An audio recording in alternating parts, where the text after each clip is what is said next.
Hello everyone and welcome back to the HCW YouTube channel and welcome back to the Indie Spotlight, and we've got another special guest, Jack Bennett. How you doing?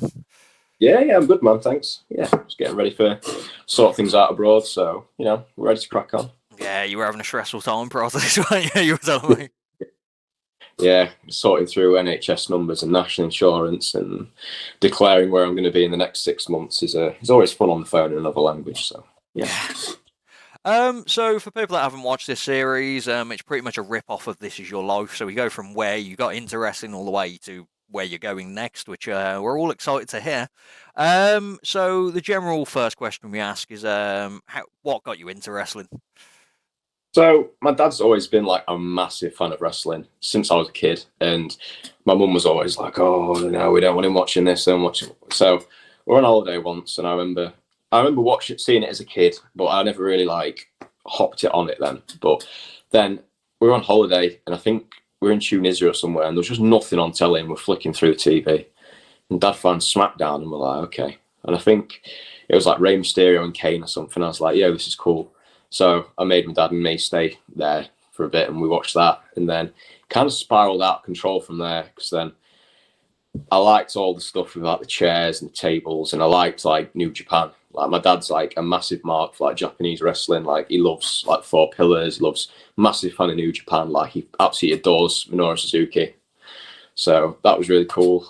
And then yeah, kind of like I took this weird route where I stopped watching WWE and I started watching like ECW, CZW, like Noah, All Japan, New Japan, Big Japan, like FMW, stuff like that. And kind of, I've always loved wrestling. And being a really small kid, everyone was like, I was never like bulky. I'm still not now, but yeah, they're like, oh, I was never like one of these lads that are really strong in school and they think, oh, he could do it.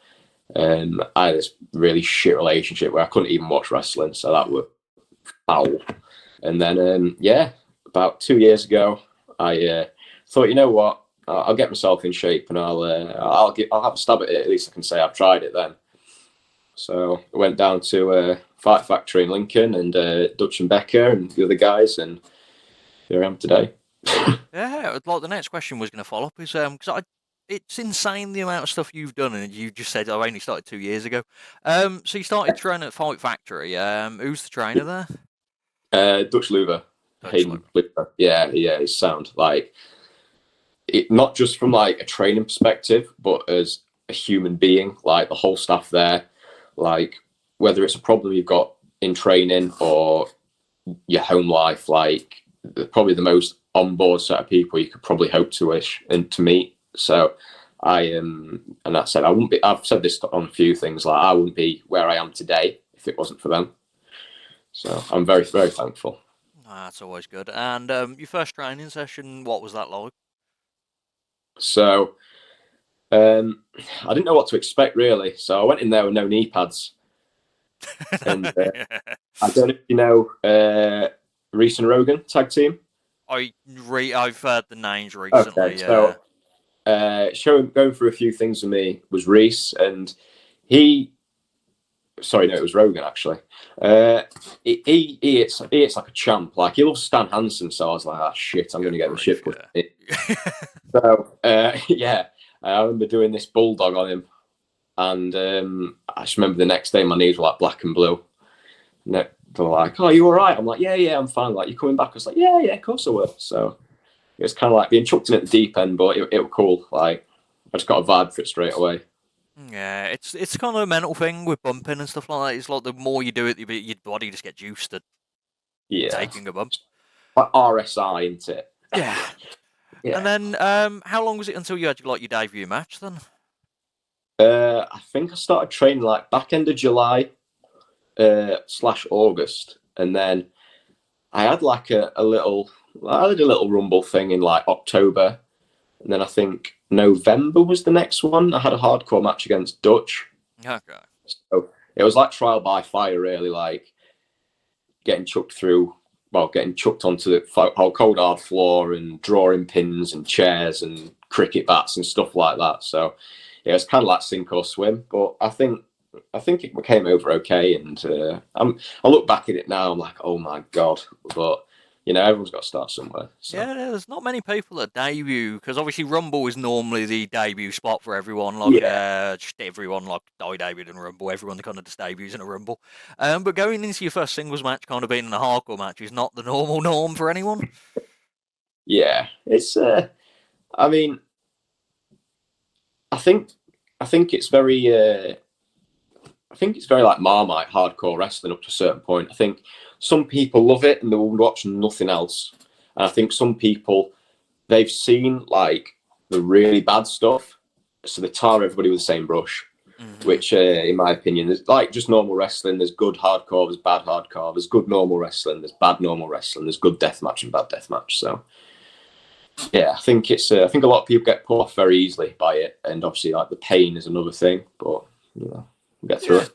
like I see it all differently. Like I love deathmatch wrestling, but then I love technical. It's just whatever you Yeah, enjoy, isn't it? You can't just go, "Oh, I'm not watching deathmatch wrestling because of certain one thing." yeah, definitely. Um, Then I was going to bring it out of this. I normally use stuff like Cage Match for this kind of thing. For some reason, your match is not listed on Cage Match very often, so I've had to dig numerous different ways. So from my side, the first match that comes up is the SOS Rumble. So that was more like my like eighth match There or you go so. then. So yeah, that wasn't too bad. Like it was cool going down to Kingsway Hall and stuff, and SOS have got a good bunch of lads there as well. So that was cool. That was like kind of my first like outside kind of gig. So yeah, it wasn't too bad. Had a Yeah. nice little couple of minutes in there. Got kicked in the head over the top rope by Dutch. So old habits die hard. Was it Dutch who kind of got you involved in that Rumble? Was it you just Yeah, yeah, taking yeah, you around? yeah. I think it was Christmas in the Cage, that one. I think. Um, no, it just has SOS event. That's how Oh, much they fair cared. enough. Yeah, But it was won by Bleach. yeah. Bleach. I sat down with him and chatted a bit. Like he was trained by Lance Storm. He's a pretty cool guy, to be fair. And I don't really connect with him recently, but yeah, he's a cool dude. Yeah, that's fair enough. The only people I'm familiar with in that Rumble were people like Jackal Clubs. Oh, It was a Kumite show and stuff like that. Brilliant guy. And then we kind of move on to so you've been wrestling, like, as you said, 8 matches. The next match that comes up, you had a Anarchy Rules match with Dutch. What was the difference in that from the hardcore match you had? I think it's just the same. It's like our version of hardcore Ah, okay. rules. I think that was actually before the SOS Rumble. Ah, okay. I So think it's pretty much the the time frame's very bad on this. no, So that was the original hardcore match. And yeah, did that Dutch win first or did one. you get out on top? Dutch won. Dutch won. How did he win? It was a running power slam into Lego and drawing pins. That just sounds awful. Yeah, it's part of it, isn't it? So And then we move on. There was the event called WAW versus FFW, which is yourself versus Drew Marshall. yeah. How was that kind of branching out, fighting other people outside of? So I had a match the night before, Hmm. and I pulled my groin, and I was dreading this. I was like, Yeah. yeah, this is a really big place. Like it's renowned everywhere. I don't want to screw up. Don't want to look bad for the company. Don't want to look bad for myself. It was quite a cool match. Like it was very back and forth to say the size difference, but quite hard hitting. Like I got rocked in the jaw a few times by Drew, and I think I rocked him a few times as well. But yeah, I'm really happy with the outcome of that. Like it was close-ish, Yeah, definitely. but And then Drew's insane. yeah, like I've seen a couple of Drew's matches and I really enjoy him. I'd like to see him kind of get around a bit more so I can actually see him live. Um, Yeah, with so during the 2022 era, what was your favorite moments during that year? 22. Um, Probably my first win on Anarchy title with Jack Maxwell. That all my stuff with Jack Maxwell's like I don't know. I think we just bring out the best in each other. If I'm honest with you, like he's got some vibe about him. I've got some vibe about me. Clash quite well. very different style, but in some ways it intertwines. So Yeah. that's definitely one of the highlights for me. I had a good outing at King of the Cage as well, so I was quite a fan of that. It was 2023 where I think things have heated up a little bit, but Yeah, a yeah. bit. So what we're going to do is normally, obviously, a few of the people we've had on, because you've done a lot in 3 years. A few of the people we normally have on, it's like 7 or 8 years, and you have the pandemic period where we normally mention stuff outside of it. So it's going to be very early on this because 2021. So what we normally mention is outside of the ring. So like, what kind of music are you into? A load of hardcore, like pop punk, Yeah, like skate punk, stuff like that. Like I grew up playing Tony Hawk's Pro Skater, so you can kind of like imagine like Lagwagon and Bad Religion or stuff like that. Like big fan of like Counterparts, Basement, yeah. Touche Amore, Jesus Peace, Have Heart. I love to bits. So all that kind of stuff. Anything with a really good beat down as well, like Malev. Yeah. Like one of my Yeah, favourite gigs I ever went to was Bad Religion. yeah, I only got properly into them like a year prior to going to see them, and like my mate got free tickets to see them, and like yeah. listening to the album, and like it'd be like 15 minutes, and he went, "Oh, that we've just played the whole of this album," and it was like, "Hold on." Yeah, it's like Descendants and like Misfits. Like I think American Psycho or I'm not sure if it is or not, but there's one album by Misfits. You listen to it and it's like three songs. I think, oh, that's a good song. And you've had a look, it's like track 4. So It's insane. What we normally do at this point is we've got a thing where I haven't released last month's one, but we started a challenge. Well, I didn't start the challenge; I just got ruined in it. A guy called Corey McRae, which I'm not sure if you're aware of him. He's a wrestler. He challenged me to a music taste. So basically, I put my 3 favourite artists against your 3 favourite artists, and then Twitter decides who has the better music okay, taste. Technically, okay. I'm 7-2 down. So the reason it started though is his music taste. This is the reason I lost. His music taste was Queen, the Beatles, and Elvis Presley. Like, who's gonna beat that? Yeah, it's like big power names. That isn't it? Yeah, it's just Like insane. everyone knows who the Beatles is. Everyone's mum's or listens to the Beatles. Same as Queen. Everyone's dad loves Queen, don't they? Yeah, like my dad's like, oh, I got majorly into McQueen because of my dad. It's one of them ones. Yeah. But so who are your top 3 artists? Can they all be in like the same genre, Yeah, or yeah, are we? you don't Yeah, need to mix it up if you don't want. If you want them all 3, probably kind of. say at the minute, Have Heart, Counterparts, and probably Touche Amore at the minute.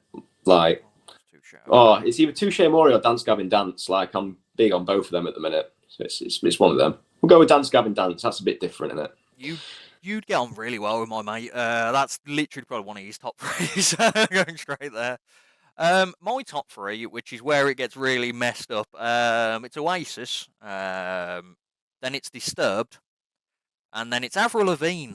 I've been bangs, man. Yeah, Like, it's some good shit. Like, anyone who goes, yeah, I don't listen to Avril Lavigne. If you listen to like Neck Deep, Blink, Sum 41, MXPX, all that kind of stuff, there's no reason why I shouldn't listen to Avril Lavigne. Just like people take piss about listening to Olivia Rodrigo, but it's better than the other half of the shit that's on the radio. yeah. I think I got into Avril Lavigne when it was complicated and stuff like that. But I think I've got into a point where that she can release anything, and even if it's trash, I'm like, this is great.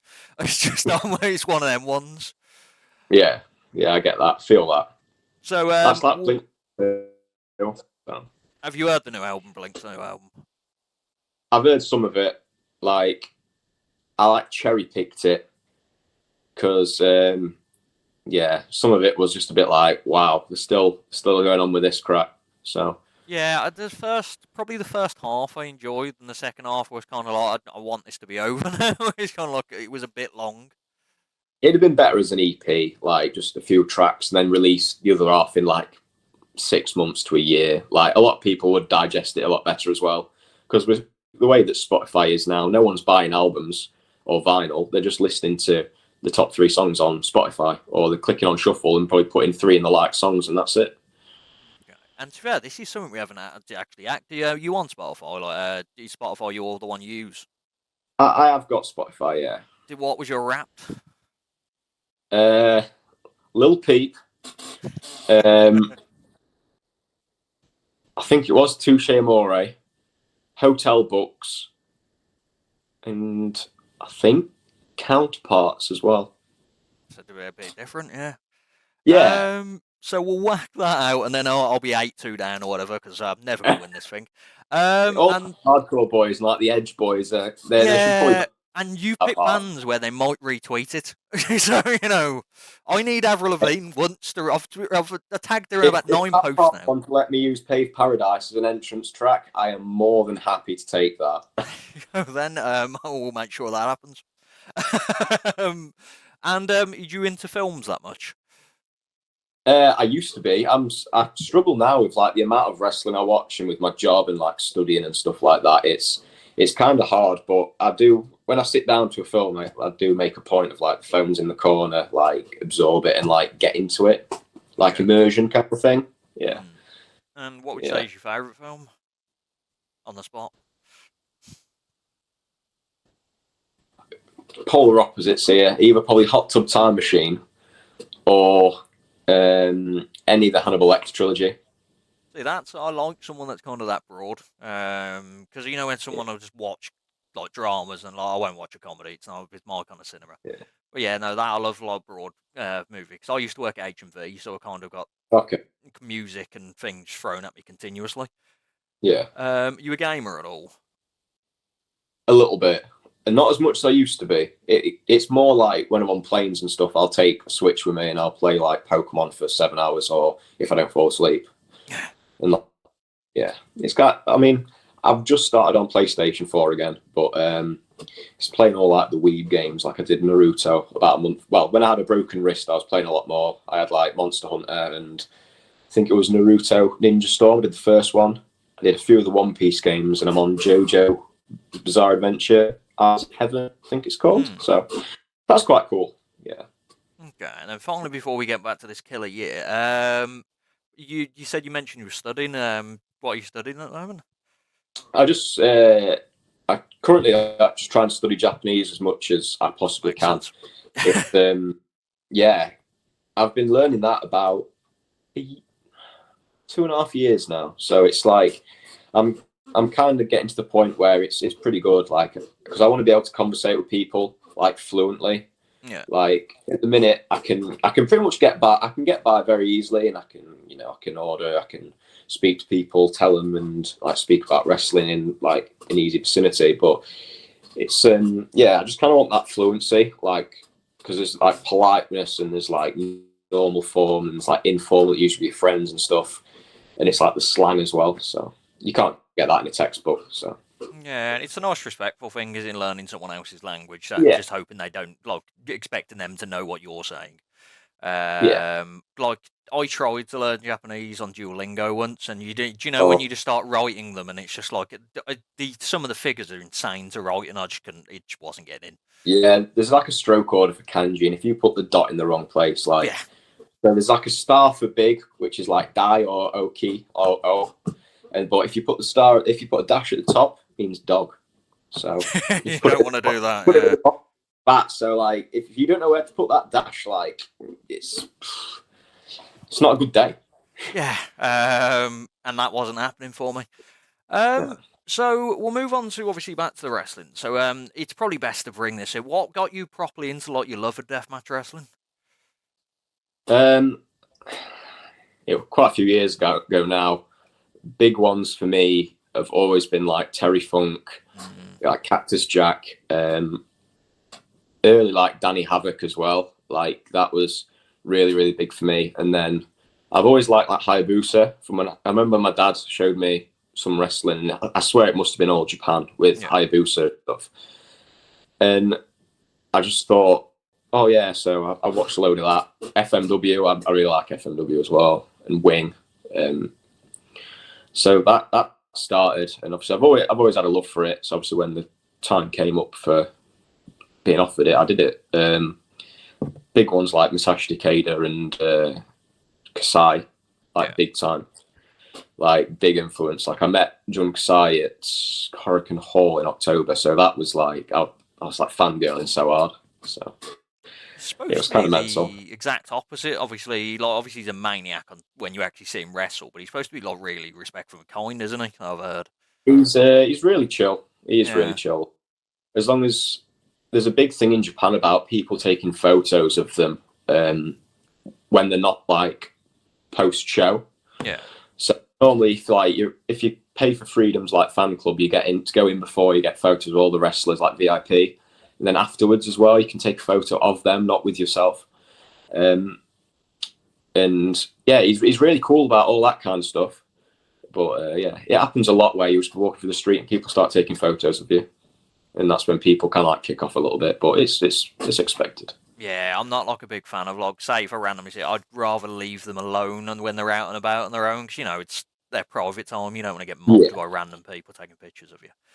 Where did he mention Terry Funk? I've just finished listening to his audiobook literally yesterday. yeah, Yeah, it's brilliant. Because I've got Audible, so you can get like it's free on Audible. okay, And it's brilliant. You go like the guy reading it's a bit weird, but the actual book itself, and he goes on about like FMW and stuff like that. There's a story about Anita where yeah, Anita came to his ranch and he yeah. About the barbed wire. yeah, there's that, and then he allowed him with a shotgun. He said and because obviously in Japan they're not really guns around. Yeah. Nate was just firing guns up in the air, and they went, "We'll just leave him. We'll leave him outside. We'll go back in, and then we'll come back out as soon as we can make sure he's got no more shells." And he came running in with a duck, and he was really happy. It's just so Sounds about random.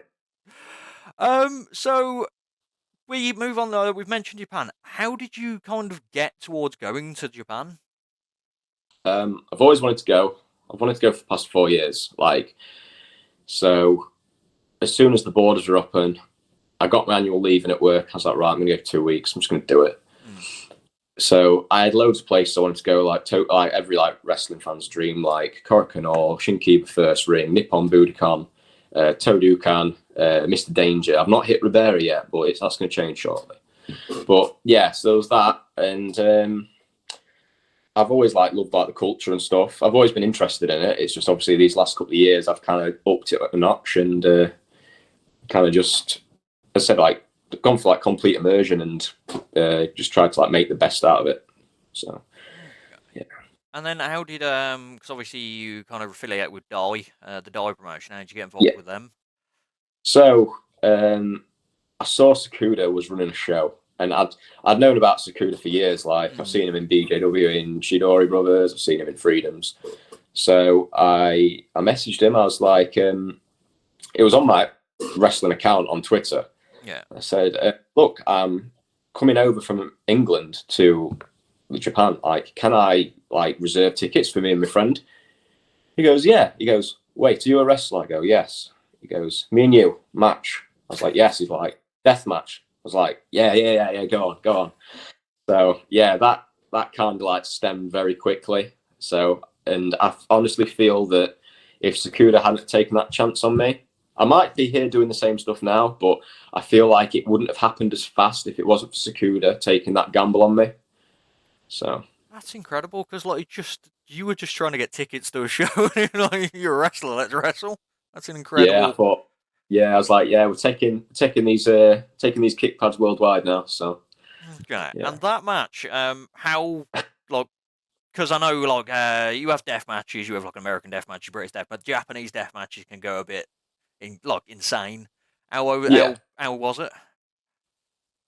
So it was no ring Yep, with good start. with a cage side just cutting us off from the crowd. Was an 8-year-old boy front row while I gusset plated Sakuda's head. There was glass, there was boards, there was pizza cutters, baking trays. It was really cool. The crowd are I feel with Japanese crowd, if you give them something, you show that you've taken an interest in them and their culture, they'll pay it back tenfold. So that was really cool. And I sold a bit of merch on the outside and took some photos. And he's like, "We'll have you back And he put me over on Twitter, which was really cool as well. And I made a few friends. Like Drew was there. I spoke to Drew at the GCW TNT weekender, and I had no idea he was even going to be there until like they announced the poster and they announced me on it and stuff. So that was cool. So yeah. How many matches did you wrestle while you were over the first time?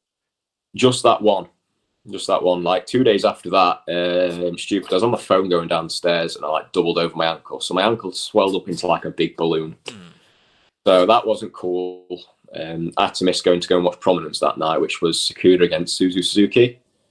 So that was the one where I think he brought out the big sphere covered in plastic forks and like the board with all the staplers on it. So I was wounded. I missed that, but I couldn't really walk very well. So.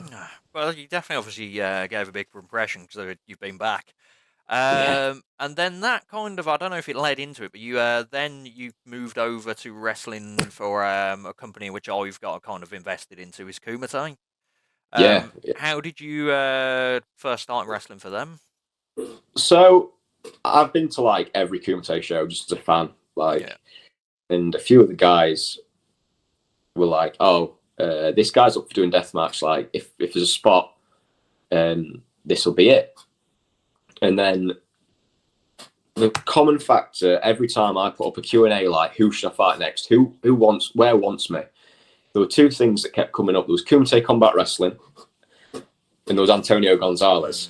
And I think everyone saw like the styles that we have, and they went, "Okay, these two lads will probably they'll put on something different, like a different flavour of like the new deathmatch kind of stuff." So yeah, apparently it went down quite well, and they wanted me back. So I'm very happy with that match. So Yeah, no, that was my first Kumite. That was, and it was a very good match. It's because you're both hybrid styles, like a wrestling, so it's not just obviously there is the hardcore deathmatch side of it, but you're both athletic, and it was a really fun match. I'll be honest. yeah, Um, and since then, you've kind of flew off and with Kumite, and then you've been wrestling around the country, a bit more deathmatchy, hardcore style. You went. I yeah, don't know if there was anything between this, but you went on to wrestle in the Rise European Deathmatch, like Rumble. yeah. I went in the Rumble with that. Yeah, me and Antonio had a bit of clashing of heads in that as well, and Radu. So we got there. But yeah, that was cool. I did like a double show that day, so I finished Fight Factory, defended Anarchy title at the time that I held against Jack Maxwell, and then after that, I literally had to it's like snatch all my merch up, hop in the car, drive over to Rise. I got there, and yeah, everyone was like so like welcoming in the locker room. Like I was bricking it. Like I've pretty much come on the scene at a time when a lot of people want to be getting into it, and I'm just very thankful for all the guys in the back that have like welcomed me in with open arms rather than like this is our kind of shit. You don't come in here. So Yeah, I think the from the outside, if you look at the people in the deathmatch you'd seen, you'd think they'd be terrible, like as in like they'd be very like aggressively angry backstage, and thing. But they, I've heard they're like the nicest people. yeah. Like everyone's just like the most chill guys ever. So it's like refreshing to be fair. Yeah, it's really nice. Like for example, when that first Kumite show I went to, I met Big Lou Nixon after it. And I went, "Oh, can I get a picture, mate?" And he was fine. And then I was, I stood up and he went, "Oh," he started apologising. He went, "Oh, I'm sorry I'm covered in blood." I'm like, "Just literally wrestled a deathmatch." He's apologising to me. And I'm like, I can't, it's nice, I don't know. And then, so you were the Arnica champion for, 5 years. How long, did you hold that title? I held that from would have been about February until I relinquished it because of the injury that I sustained. Came back in October recently and won it back, but from the last show, I'm still champion. I just don't have the belt. Like some prick thought it'd be a good idea to get one in on me after the match and power drive me on my own belt. So yeah, happens. Yeah, it's not fun at all, is it? For someone that's only been wrestling 2 years to have a title for that long, though, is shooting to the moon. You then went back to Kumite, and of all people, you fought Big fucking Joe. Yeah. Um, Big Joe is a whirlwind of a wrestler. Oh, 'cause there's just like Oh everyone I've interviewed, it's just like there's not really any planning. He's just gonna throw shit at me. Yeah, you know you're gonna, I came out with a few little cuts of like with Antonio and a few other death matches. There's been a few cuts, a few scrapes here, a bit of popping glass out here and there. Joe, different gravy with that man. He's footing the bill for like all of Brit death, really, isn't he? Let's be honest. He's measuring stick when it comes to stuff like that. He's like easily one of the top 10, top 3, top 4, whatever. He is that guy. And I'm very fortunate to even get a match with him, let alone what happened. So Yeah. So there is something that went viral from that match, where you jumped off a hut. I don't know if that's probably the best wording of it, a hut. yeah, Fully shack, onto isn't him. it? But, I'm probably going to link that in the Kumite. To Kumite, everyone check that out on Instagram and stuff like that. Because I was standing on the wall of the hut. So all I saw was you disappear and then suddenly appear like a ring. yeah, But that's probably one of the first viral videos that everybody saw a lot of you of. yeah, I feel so. Yeah, And then that, obviously, you won that match as well, which is insane. yeah, with a broken wrist that I didn't know of at the time. So Was it the adrenaline that you just didn't realise that you had the broken wrist? so we did the splash, and I was like, oh shit, like that hurt, but it just felt like a bit more of an impactful bump. So carried on. It was only like an hour or two afterwards when I was driving home and I couldn't like grip the steering wheel. I was like, oh god, this stings a bit. This. I went to work the next day and then came home and I was like, yeah, probably need to go to A&E. So we sat there and they were like, oh god, yeah, you've badly broken this. And I was like, okay, like what have you been doing today? And I said, oh, I've been at work. Where'd you work? Oh, so I said, where I work. And like, Jesus Christ. I was like, yeah, I had to restrain somebody today. So that was fun. That was yeah. I didn't get home till like 5 a.m. and there was all kinds of madness in like A&E waiting rooms, best place to people watch. I swear down. Oh yeah, Some madness in there.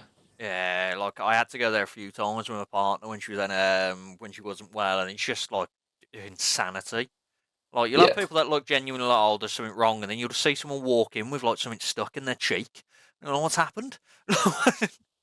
Oh no, we had this woman come in and quite a big lady, pissed out of her head, and goes, "Excuse me, I need to be seen urgently." They go, "What's the problem?" They go, she goes, "I've been sick this morning. I think I'm pregnant." And they go, "This is A&E. You don't need this here." She's like, "Well, can I use your loo then?" And she just chundered in the toilet for like 20 minutes. So She just oh. accepted. Okay, fair enough. Can I lose your loo? So, Yeah, I'll leave you with something before I go. It's in a bit. oh really? So how long were you out with that injury? Is it 3 months or so? Was it? Yeah, about 3 months. Yeah, Yeah. we're back to full speed now, but it sucked going from like such an active lifestyle to sat on the sofa. To put it in perspective, I watched Big Japan from 1996 all the way up to 2013 during Jesus. that time off. So Was that yeah, on their network? no, I've got it all on DVD. Oh, I remember Because my mate brought a DVD from you. I think at the first Kumite show. Yeah, he brought one off you for 20 quid. I can't remember what it was. yeah, That just suddenly popped in my mind. yeah, Yeah, it just popped in my mind. Suddenly, I was like, Big Japan. Oh yeah, he's got loads of DVDs.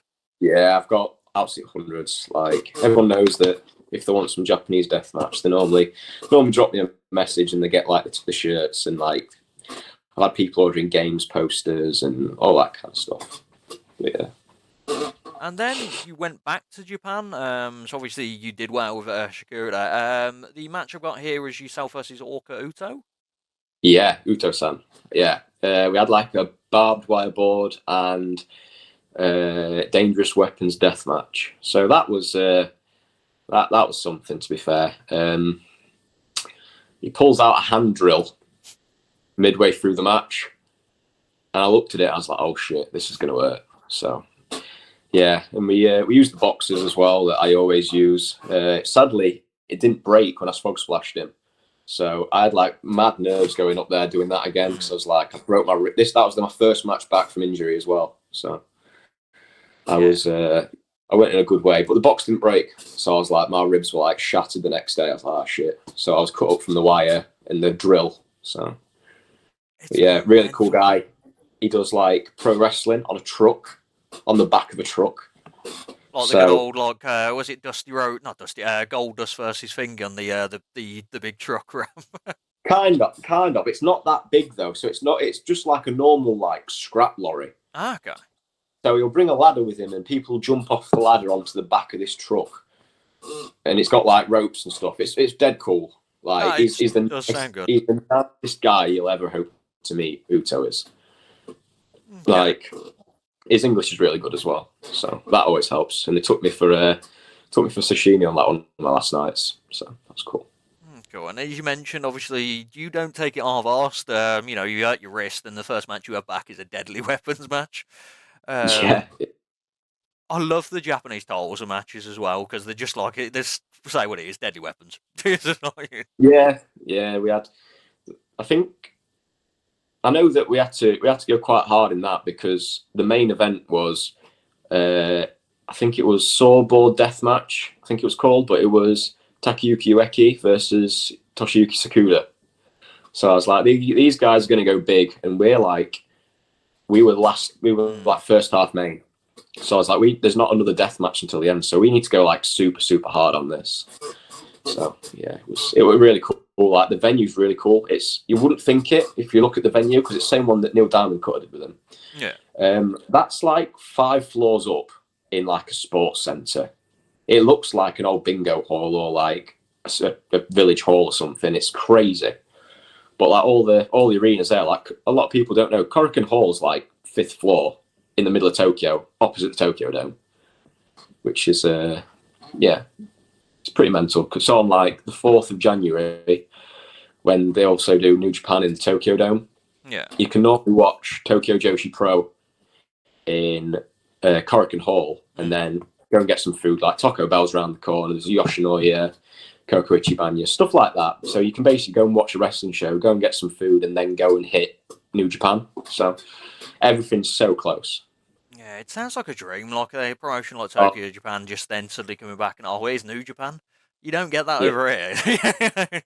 Well, last year on my first trip, I went to watch Big Japan King Death on the 4th at Shinkiba First Ring. Yeah. Had a mad dash um, to the train station and then watched New Japan Wrestle Kingdom straight away.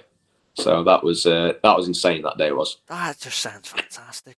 People don't realise Japan's not a big place, is it? It's quite like. Massive. Is It's it massive. big?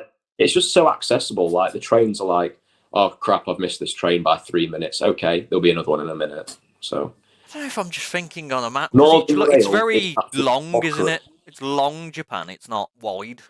If I remember from Yeah. yeah, it's very long, isn't it? It goes that. Yeah, no, that I'm thinking. Let's move past that. And then did you wrestle any more times during that tour? Uh, one more, I think. Wasn't scheduled or anything like that. It wasn't for a big company, but it ended up working someone who did not speak any English, any Japanese. So someone got it wasn't fun. I messaged Clint Margera like, God help me, please, God help me, and it just wasn't the night, mate. It just wasn't the night. Yeah, especially because you didn't I thought, expecting. Yeah. yeah, I thought, okay, if I get a guy who's English or Japanese, like I'm fine. I can probably conversate. We can get something going. But no, I think he was Spanish. Okay. I'm assuming you So never want to wrestle again. um, it might have been just like nerves or something, Yeah. but everything that I was trying to get across just didn't go. Just didn't go. So Yeah. There's a big difference between English and Spanish as well, isn't there? Not a lot of kind of translates. I know no Spanish whatsoever. Yeah, I've got GCSE Spanish. It's like still one word Spanish.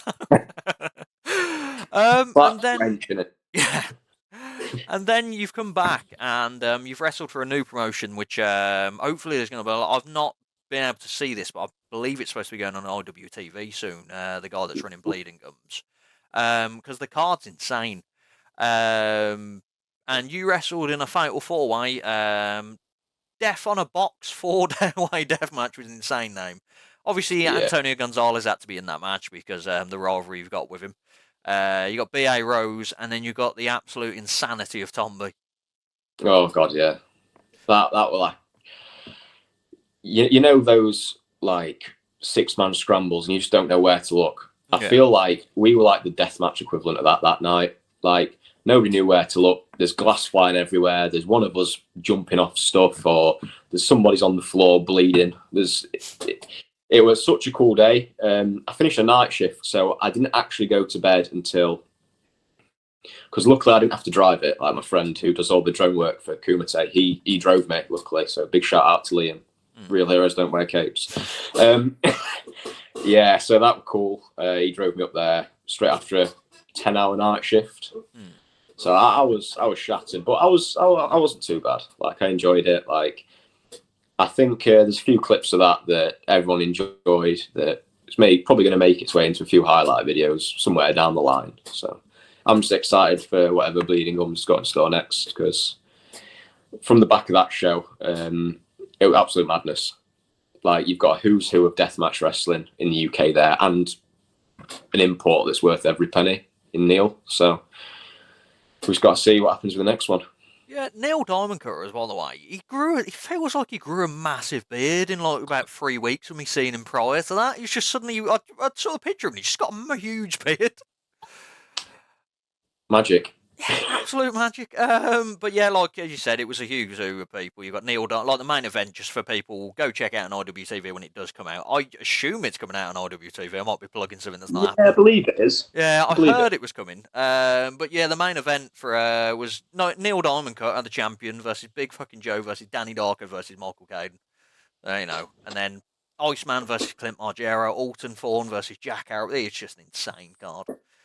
Yeah. And hopefully he can plug a bit for a few more of them. So that is. Have you had any matches since then?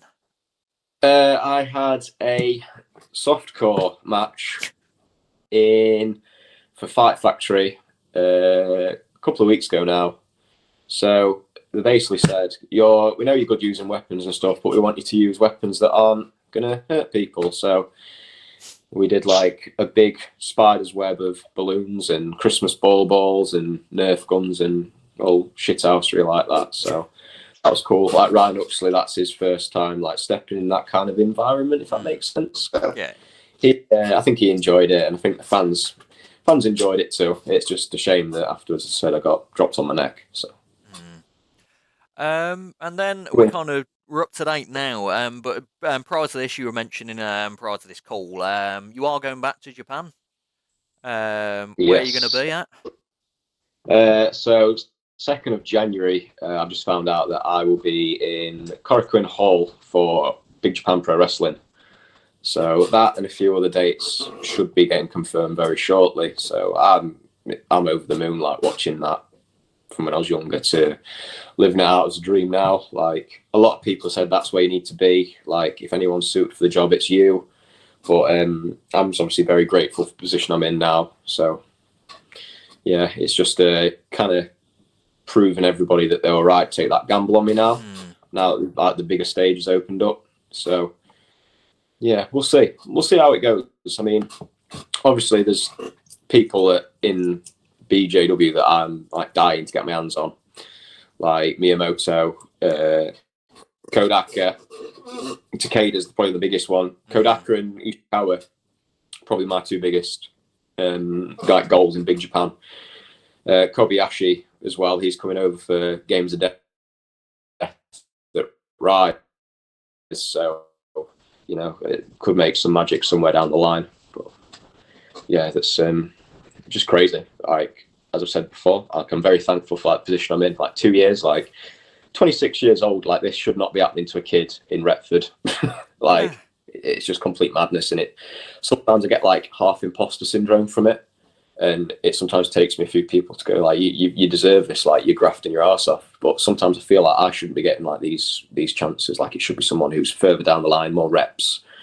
But I guess I've just got to take it with like both hands, I suppose. So yeah, it's nice to see it's a humble thing as well, isn't it? That you're just not expecting to be in these kind of places, especially because you mentioned with Big Japan, like a massive Big Japan fan, and 2 years you're already on a show in Big Japan is insanity. Yeah. I said I came like into pro wrestling. They've they didn't owe me anything, and they've given me a second, well, not just a second income, but like second lease of life. Like, I'm so motivated to get stuff done. I want to be people putting on the best matches possible. I want people just to enjoy it more than anything, and I'm enjoying it. So as long as that keeps going, I'm more than happy to keep doing it. So it's like I've got a list on my phone of like things I made when I first started wrestling. One of them was like Wrestle in Japan, Wrestle Deathmatch, Wrestle Light Tubes, Wrestle in Korakuen Hall, Wrestling Shinkiba. And it's crazy that 2 years in, I've nearly ticked everything off that list. I have to start making a new list. Yeah. There's a few bits. I definitely want to try Zona 23 in the Junkyard. I think that'd be a cool one. And Australia would be really cool, like Joel Bateman, Vixen, Mad Dog, Yeah. that kind of thing. I'd love to cut about with Deathmatch Down Under guys. I think that would be really cool. That's nice. And then obviously you've also got a big match coming up in the UK as well. So Sunday, February 25th, you're getting to face Danny Darko for the Death Wolf Championship. How are you feeling about that? I mean, a lot of people have said like, oh, this is just going to be a one and done. Like Darko's going to come in, he's just going to absolutely blitz me. But I think the one thing I've shown that like you can't keep me down. Like I won't fucking die. Like broke my wrist with Big Joe, came back. I've come back stronger. As you said, first match back, death match, come back, nearly winning the fatal 4-way death box and death match. So that's another thing. I'm just going from stride to stride, and all those people that like when they first heard about me training to wrestle were going, he's never going to do it. He's going to quit after 2 weeks. Like this is going to be like the test for me to show that I'm not only worthy of my place in Kumite and like deathmatch wrestling as a whole, but to like all the people that like judge me and stuff from being like that skinny vegan boy to now like they can, fuck you, man. Like I don't think people can write you off at all. You beat Big fucking Joe, and it wasn't like a roll up flash in the pan flipping. You beat Big Joe.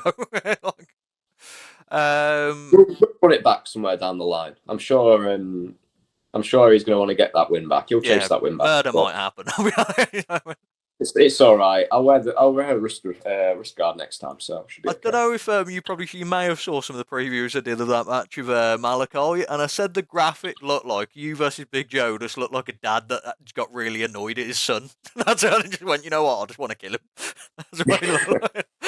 Yeah, I mean, I think a lot of people weren't happy with how that played out. I think when I was going into the match, everyone was messaging me going, "Are you sure you want to do this? Like, we know you're doing like tubes and syringes and stuff like with Gonzalez, but like this is like next level shit. Like, this is like shit that's not me taken lightly." I'm like, yeah, I want to do it. Like, as I said again, it's about proving myself. Like, in training, I just want to push.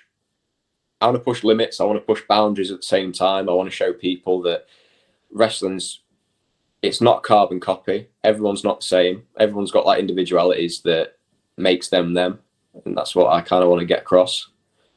Like with like my style, like a hybrid, more technical. Like even like I'm doing deathmatch, like I still do family shows. I still do non-hardcore matches. It's just at the minute a lot of people want to see me in that environment. So. Yeah, it's because you're thriving in it. Like, you're secure naked, and then Danny Darko. Definitely thriving. So we're up to date, obviously, at that point. This is in the future. So we've had a few questions in that people asked. There's obviously one that most people ask when the deathmatch guy comes on. What's the worst bump you've taken, or worst kind of like weapon? Worst weapon. It was an electric drill with barbed wire on that Uto used. That sucked. It just didn't sound like it was ever It going to didn't be just good. get through with the end of the drill. Like, it's curled round with the barbs on the edge. So when he moved it as well, after he'd hit me with it, like the back end of the barb just sliced me. So yeah, that sucked. Bump wise, Uto chucked me off the top rope onto like a barbed wire board, and then while said board was in my back, he smashed it with a chair. That sucked. The roof, the hook jump, that sucked. Yeah, it didn't look fun. No, it happens, doesn't it? Like that's on me. Like it's the risk. When you go into start climbing environments and stuff, and it's past that top rope, especially with the momentum that I had shooting me off, like something was going to happen. It was either going to be me or a ring, wasn't it? So it was me. And then there's a follow-up question, which I'll give you a bit of point of cause for this. We asked this Antonio Gonzalez. We asked him what is something he hasn't taken yet that he'd like to kind of do. And Antonio said he's never taken a weed whacker. And then literally 2 weeks later, Big Joe murdered him with a weed. Not once, but like 15 times with it. So Yeah. worry about what you say on the show. But what's something you'd be kind of like? Glass doors. That's a big one. I really want to do like a UK first and do a like the Big Japan like shark cage death match. I want to do that. Sakuda's got these saw boards. I don't think I could do that, but I could probably do Ishikawa's. It's got like these metal domed spikes on like these breeze blocks. I think that'd be quite cool. Like maybe like an X-Plex into that. I think that would look sick. So we'll see. We'll see. I'm expecting anything all against Danny Darko. Yeah. Like if Danny Darko wants to bring the glass, we can bring the glass. We can, I'm up for it. Like as I said, if I've got to bleed buckets to prove myself in this sport, I'll do that. I don't think you need to prove yourself. The way you're going, it's insanity. And then a few questions we get asked a lot. So, film of your life. Who would play you in it? Oh.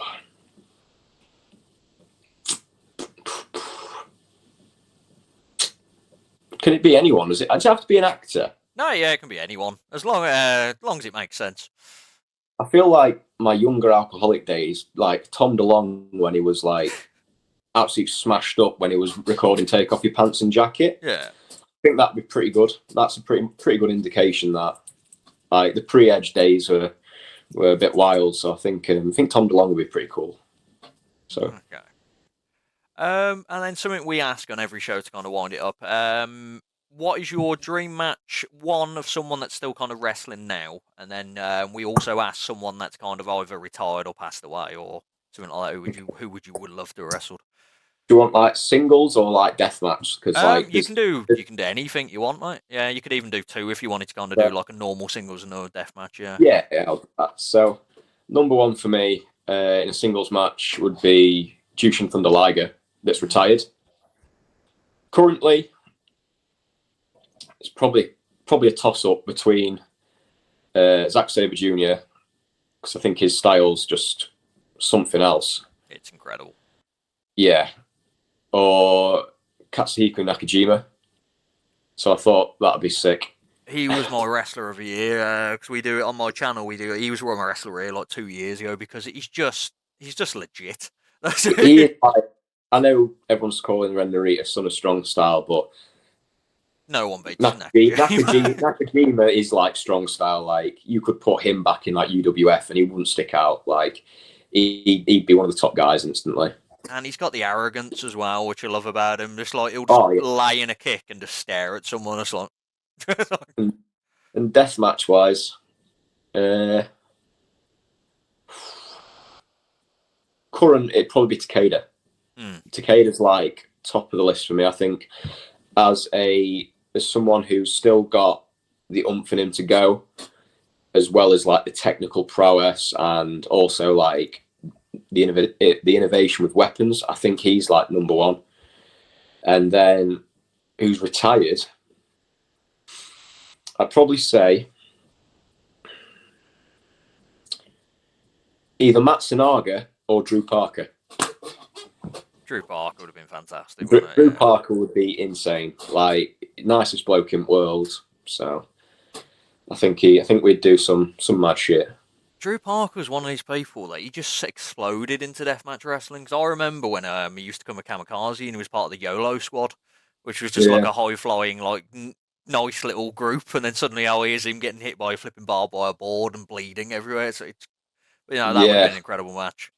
A lot of people say that like obviously Jun Kasai is one of the pillars of deathmatch. Like don't get me wrong, Jun Kasai has done everything there is to do over a long period of time. Same as Takeda, same as Kobayashi, Ito, anyone like that.